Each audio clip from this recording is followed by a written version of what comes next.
Not a platform ban. Not shadow bans. The 24 election and the future of democracy hinges on vibes. Here for a vibe check on the status of the TikTok legislation, how social media shapes the vibes in politics, and all things online is Taylor Lorenz. Taylor is a writer at The Washington Post and the author of Extremely Online, the untold story of fame, influence, and power on the internet. But first, we're going to talk about an RFK staffer who really said the quiet part out loud and Trump's recent statement on abortion. Stick around after our chat with Taylor for an It's Giving, our group chat, and a good vibe on student debt cancellation.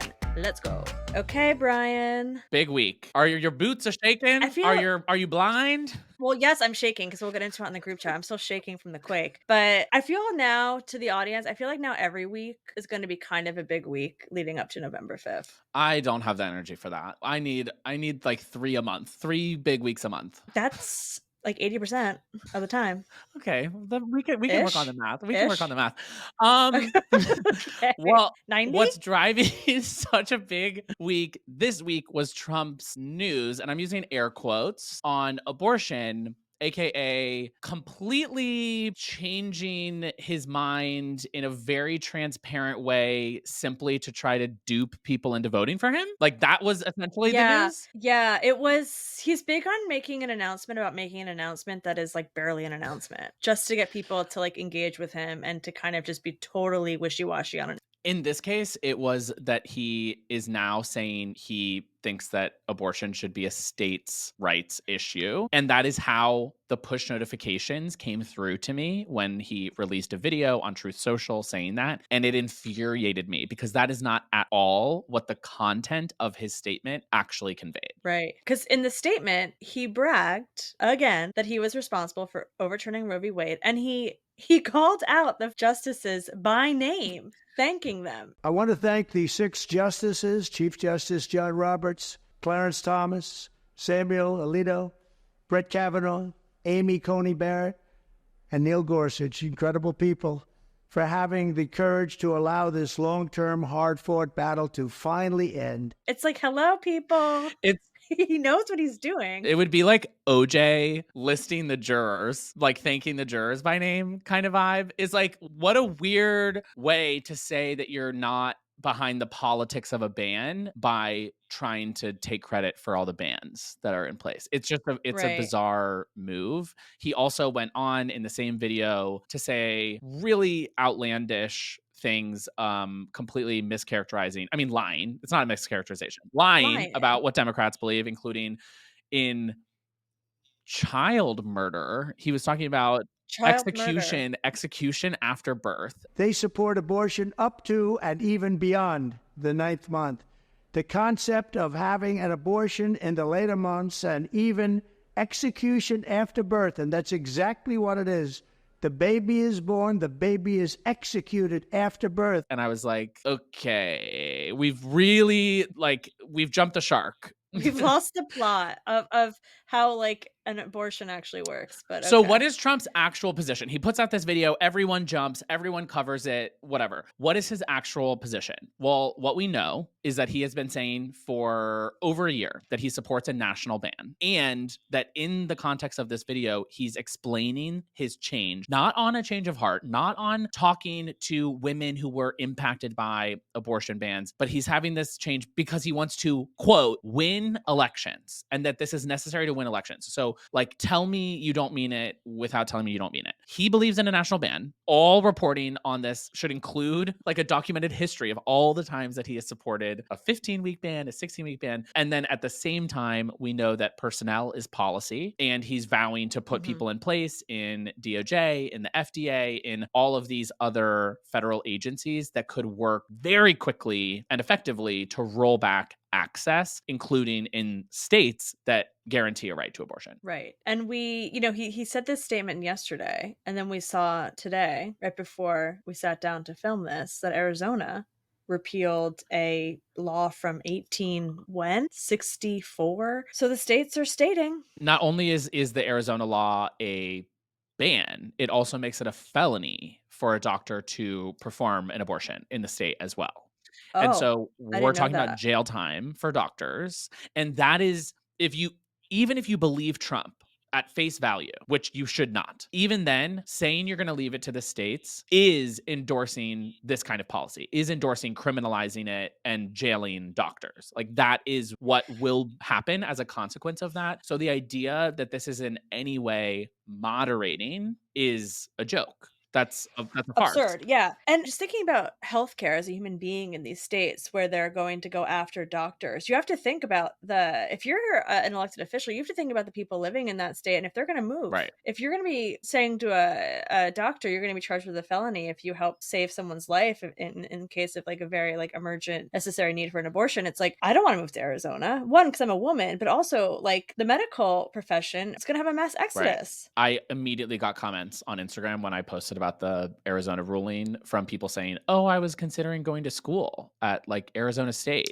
Oh, and now I'm not." Like that just decided that for me. I'm not going there. And I wow. empathize like totally. Why Totally. would you, if you have the choice? I feel horrible for the people who live there and have their whole lives and families there, but if you have the choice, why would you choose to go to a place that isn't going to respect you in such a basic way? Yeah.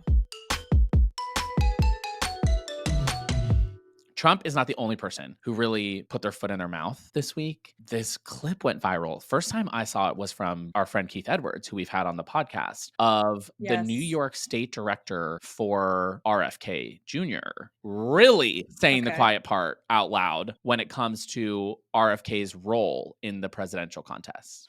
So there's no Biden voters in the House, right? No. Okay, good. The Kennedy voter and the Trump voter, the enemy, our mutual enemy is Biden. Most of the Northeast is going to go blue. Why wouldn't we put our vote to Bobby and at least get rid of Biden and get those 28 electoral votes in New York? The card's a little wrong. It says 26 electoral votes. Give those 28 electoral votes to Bobby rather than to Biden, thereby reducing Biden's 270. And we all know how that works, right? 270 wins the election. If you don't get to 270, if nobody gets to 270, then Congress picks the president. So who are they going to pick? Who are they going to pick? If it's a Republican Congress, they'll pick Trump. So we're rid of Biden either way. Does everybody follow that? Okay. Does that Is she okay? She's not okay. Does that sound like the stance of a person who's a state director for someone who's trying to become president, as he claims? No, it doesn't. It sounds like the state director of someone who is a spoiler and who is Totally. intentionally drawing votes away from a candidate in order to elect a different third candidate. And in this case, being Donald Trump. The Kennedy campaign, they had a response. They said Palma was speaking as a private citizen, and her statements in no way reflect the strategy of the Kennedy campaign, which is to win the White House with votes from former Trump and Biden supporters alike. Babe, no. Lol. That's like she's your state director. That is your strategy. You Totally. have appointed her the director of strategy for your state. Literally, the interns on campaigns have to make their social media private because they speak on behalf of the campaign. To have someone in such a public position, and Yeah. she also goes on in the same clip to talk about how one of her conditions of taking the job was that she would be openly running on this strategy. And they said yes. Like she actually talked about like having this was not news to RFK Jr.'s campaign. Like she is openly saying that this is why they hired her, was to pursue Yeah. this specific strategy with voters in New York. And by the way, if they were not okay with it, they would say, "Thank you so much for your time. We're going with a Here's the door. different candidate Yep. for this position." Totally. As we've said many times, a third party candidate has not won a single electoral college vote in the last 50 years. And that's not going to change this year. Right. So, without a path to 270 of those electoral college votes, the only role that a third party candidate, be it RFK Jr., Cornel West, Jill Stein, or somebody else, the only role that they can play is as a spoiler. Speaking of RFK Jr., we're gonna do a vibe check. Taylor Lorenz is coming on for a vibe check conversation. We're going to talk about RFK Jr. and not his state strategy, but his digital media strategy and a recent hire he had, and many other things that we've talked about before on the pod. And we're going to talk about with Taylor. I'm excited to talk to her about the TikTok bill in particular because we have a difference of opinion on it, but I want to understand more about her perspective and where she's coming from. And who knows? Maybe I'll change my mind. Stranger things have happened. I don't know. No kidding. I'm kidding. LOL. Okay, let's bring on Taylor. welcome to the pod. Thanks for having me. Of course, we have a lot of hot goss on TikTok this week. Lots of movement on the Hill. Could you start by just sort of sharing your perspective on the piece of legislation that passed the House a few weeks ago and is currently being considered by the Senate? Yeah. So the House passed what is effectively a TikTok ban. This bill would give the app technically 180 days to sell to a US competitor. The terms of that sale are essentially unachievable, which is why it is an effective ban. And in case anyone was wondering too, the lawmakers that spoke about it also refer to it as an effective ban. So that's, it's not, in my opinion, honest to say that, oh, this is just a forced sale, because there's no way they could really sell under these terms outlined. It would also force them to sell to a US tech conglomerate, which has a lot of concerning sort of antitrust implications. And this bill doesn't actually address anything that they claim that it does. So, they say that, oh, they're worried about kind of China being able to get our data and things like that. But of course, there's no evidence that China has ever been able to access US user data, which is stored in Texas in servers controlled by an American company, Oracle. But also, they could just buy our data on the open market thanks to a billion data brokers that sell our data. And then also, I think it has huge free speech implications. Unlike China, our government does not control our app store. So, this would be a pretty unprecedented move by the government. Yeah. So I think that there are definitely components that we have spoken about on the pod before, areas of agreement, certainly maybe some of disagreement that we can get into and learn a little bit more about your perspective on. When it comes to the bill, I see it as a few different components. So maybe we can tease them apart a bit. For sale versus ban. Heard you on the challenges that there would be to move the sale in that amount of time. I've gotten different perspectives on the likelihood that that sale would be able to happen on the timeline laid out. I'm curious if you would feel the same way about the legislation if the window allowed for a sale was extended. It's not just the window, it's the terms of the sale. And the reason that all of the lawmakers involved are calling it in their own press release a ban is because they've written the law to be a ban.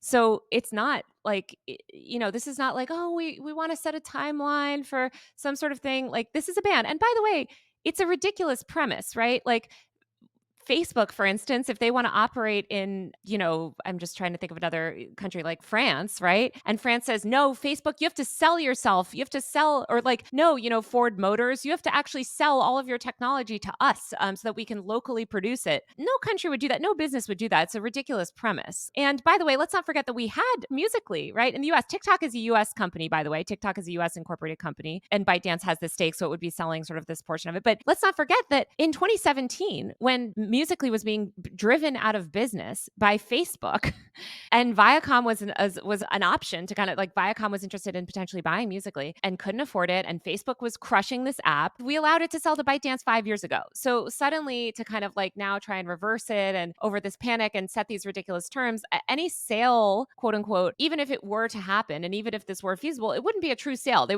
would just be getting sort of like the shell of an app without any of the underlying technology that makes it usable. So it would be an effective ban. Even if that forced sale went through, it effectively bans the app that we have today. Right. I am a certified TikTok head. I love TikTok. I kind of straddle both sides. I see where some of the mental health implications come into play when we see like an Andrew Tate, Well, or we let's see not. Andrew Tate didn't emerge on TikTok, but yeah. No, for sure, for sure. But I'm curious, what are your thoughts on the China influence of it all? And, the assumption being made by many that this is just a propaganda It's machine ridiculous. for China to. There's zero evidence of that. Zero. There's zero evidence that TikTok or ByteDance has ever knowingly allowed China to, influence its user base ever. There's zero influence. We don't have. And by the way, they've been searching for any example of that. As Ken Klippenstein wrote a great piece a couple weeks ago, the entire sort of intelligence community has been searching for evidence of this for years, and they have not found a single example. Now, are all social media apps vulnerable to foreign interference? Yes. And China and Russia, we know that they use these publicly available tools sometimes to run disinformation campaigns. They can set up an account like anybody else, right? And we don't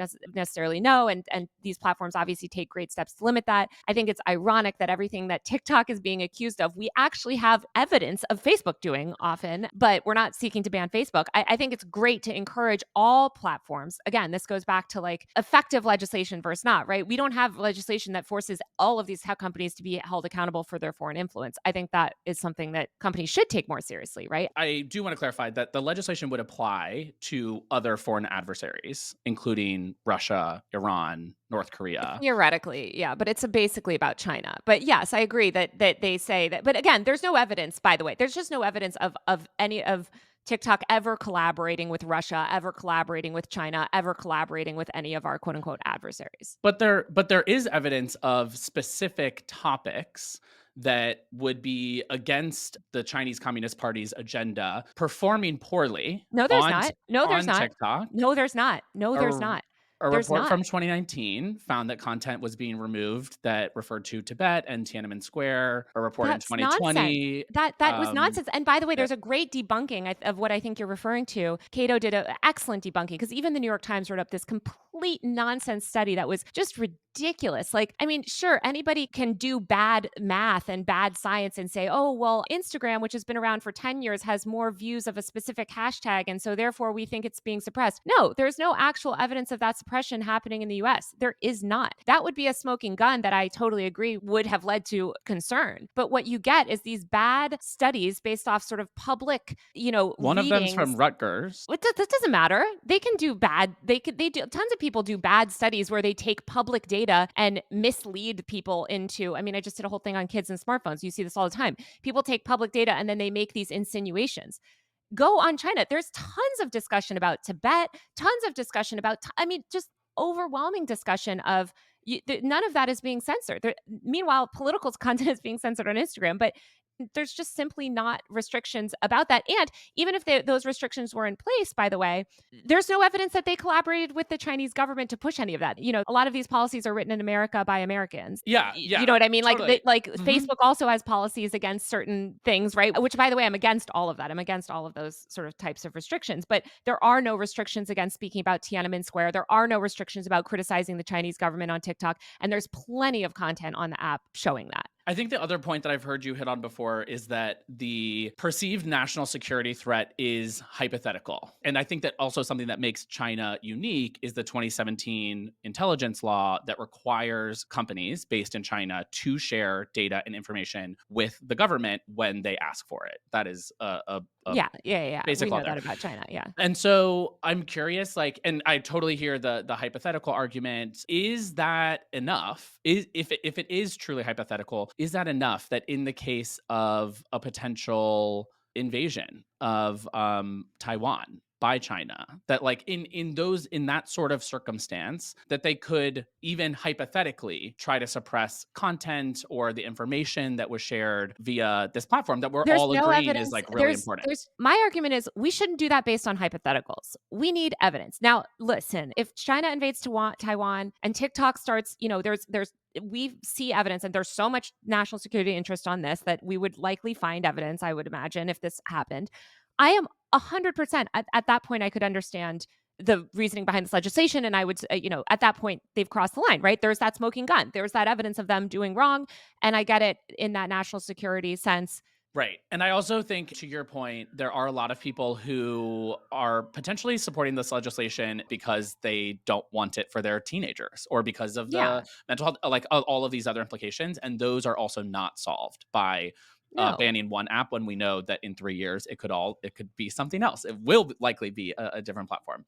I do want to ask about one specific thing that you mentioned a couple times, which is that it's unprecedented. Do you see the for sale of Grindr totally different? Oh my God, Grindr had a totally different ownership structure, completely different ownership structure, completely different app. Grindr is not a social media app that is a mass communications tool for the public. It is not. That is a completely different situation in almost every single way. And you see people people try to make. You have to stop trying to mass communicate via Grindr. It's not but- going to work. Yeah, you gotta pull back. I think it's like people want to look for these parallels. The truth is, we have not.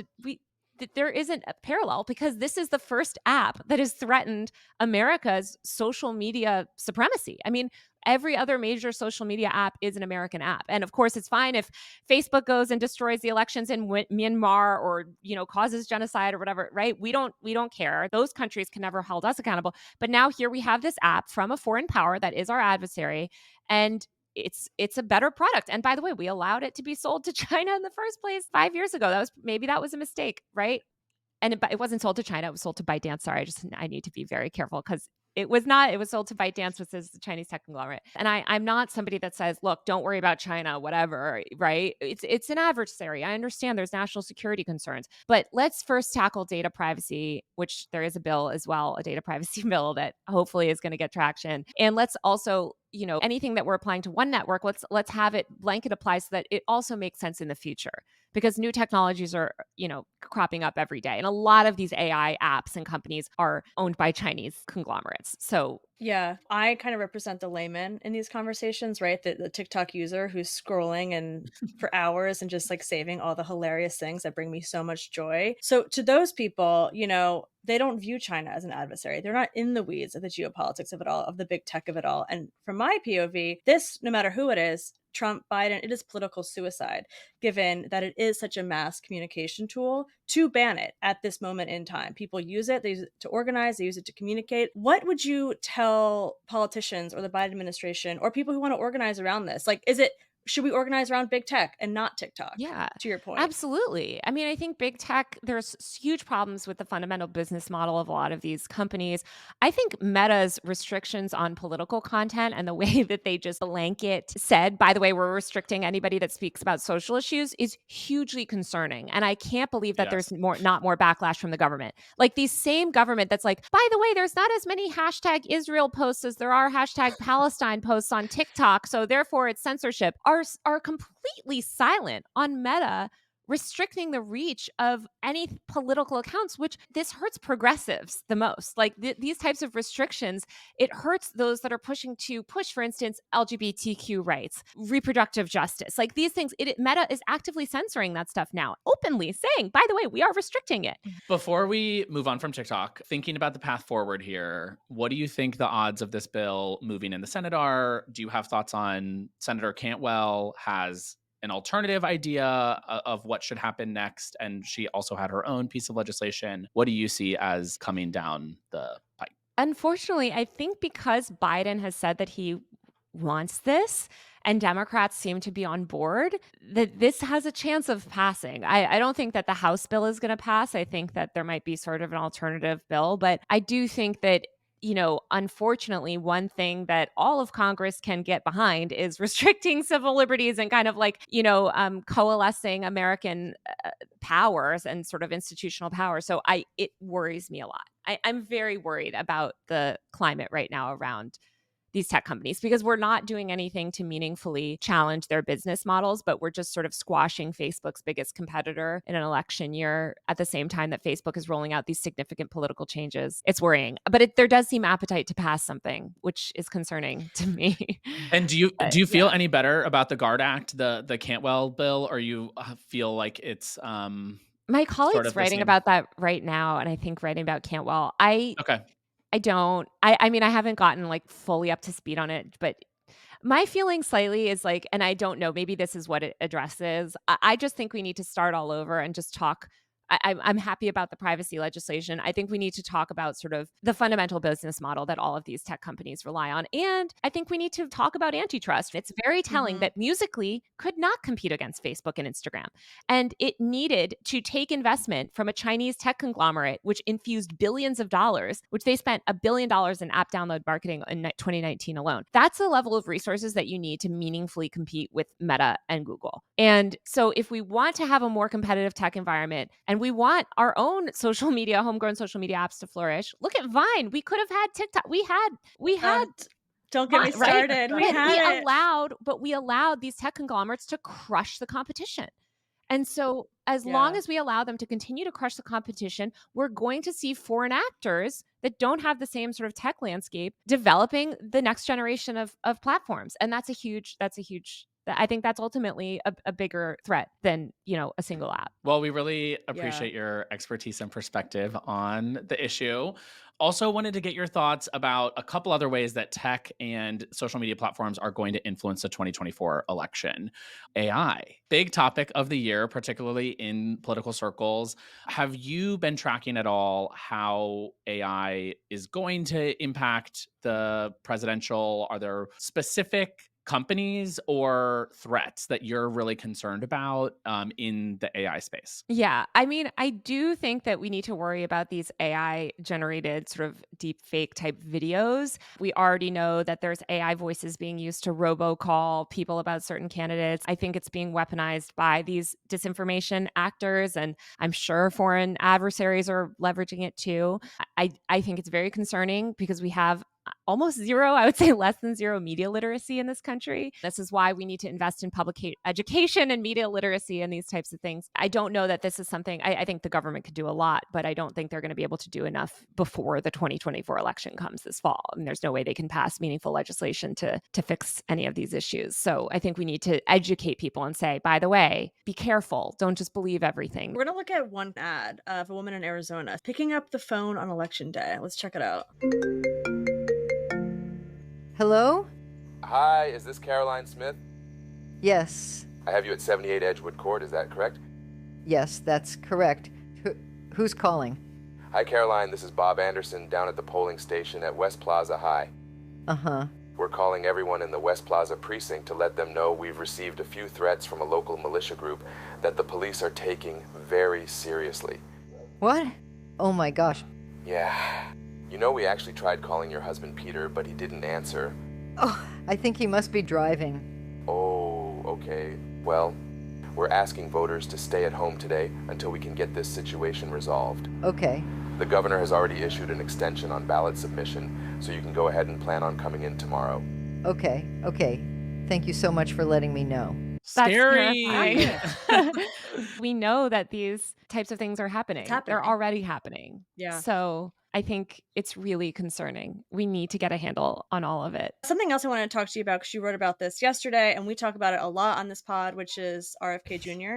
And, as we were talking about TikTok, we're talking about being online and using, the tool, the very effective tool that is digital communications.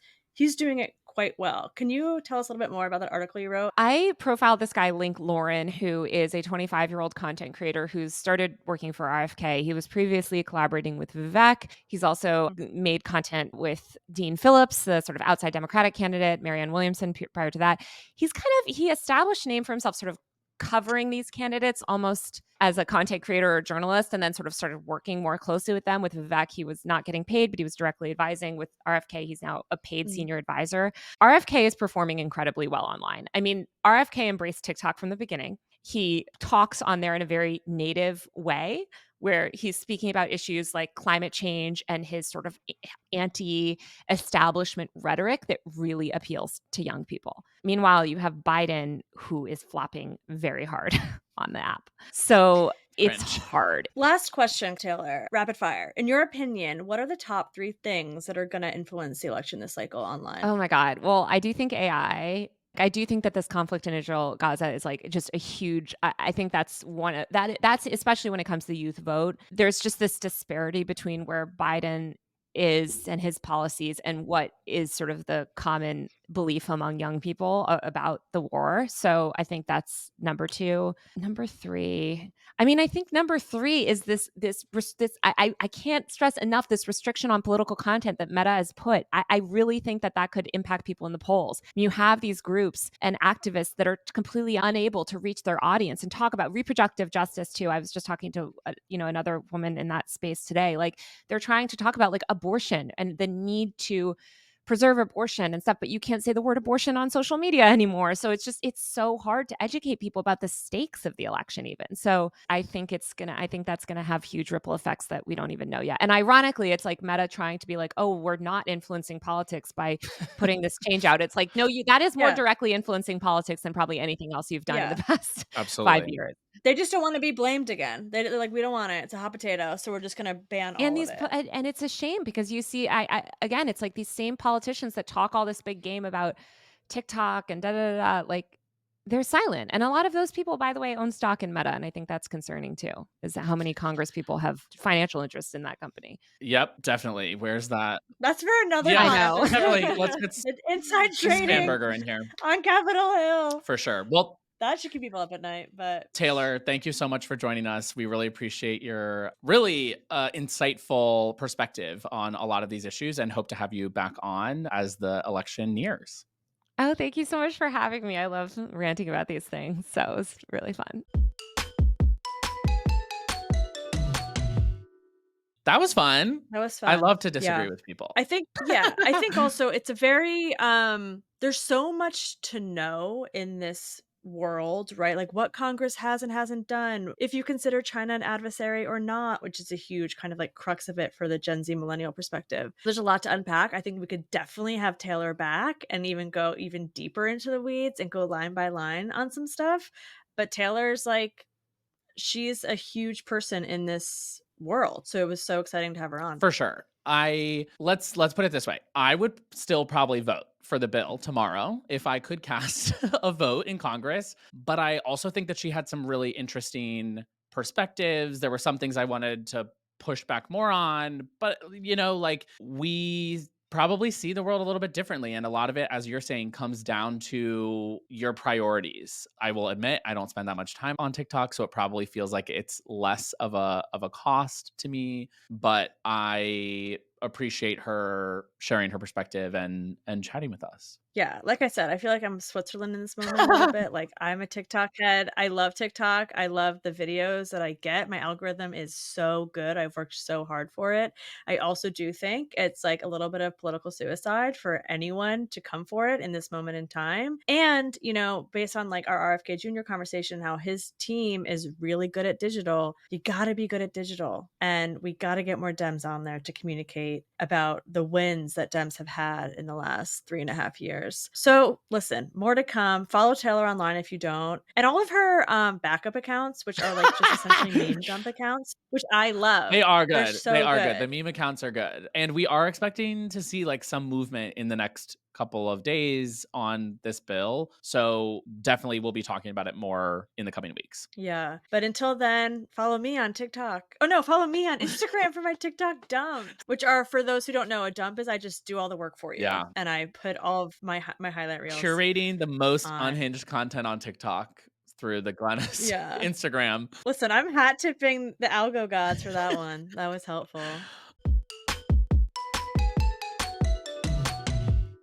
Last week, we dove into some of the wild bridge conspiracies. And this week, we have a whole new batch to dive into. Let's see what they're saying. A Fox News alert, a rare celestial event collides with a policy failure on the ground. The southern border will be directly in the path of totality today when the moon covers the sun for nearly 4 minutes. We are told that officials are bracing for higher traffic than usual, and that means a real opportunity for smugglers and cartels and migrants to come right in.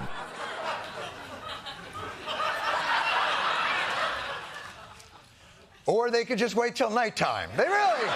It's giving laugh track. Fox News should always be consumed with laughter in the background. That's how it's made to be consumed. Honestly, yes. It's just also giving very orchestrated messaging machine. Can we blame this on DEI? Can we blame this on immigration? Yes, we can. A celestial event where it just turns dark, nighttime for 3 minutes, we're going to blame it on immigration. It's kind of giving Christopher Nolan. Like, the plot of this movie is that we have 4 minutes to smuggle people across the border during the eclipse. Like, what are you talking about? That's not happening. Brian, the group chat has been a buzzin' because there was a couple of things that have happened in the great city of New York in the last week. The number one I want to talk about, where were you for the earthquake? For the earthquake, I was alone in my office, which is essentially a big glass cube, and it freaked me out. Yeah. At first, I was like, is that a truck? Or is that a plane? Or is that a something? And then it kind of kept going. And I looked around, and then I immediately got on Slack, got on text, got on Instagram, and people were like, I just felt it in Brooklyn. I just felt it in Albany. And I was like, that's an earthquake, baby. That was my first one. Have you experienced an earthquake before? a small one in DC. That was my first one. But I thought of you because Uh-oh. me being who I am, I grabbed my passport, I grabbed my keys, I grabbed my wallet, And I grabbed my jacket, a Luna bar. and I bolted. I forgot the Luna bar. And then I realized, you know what? I actually need to put the go bag You need a together. go bag.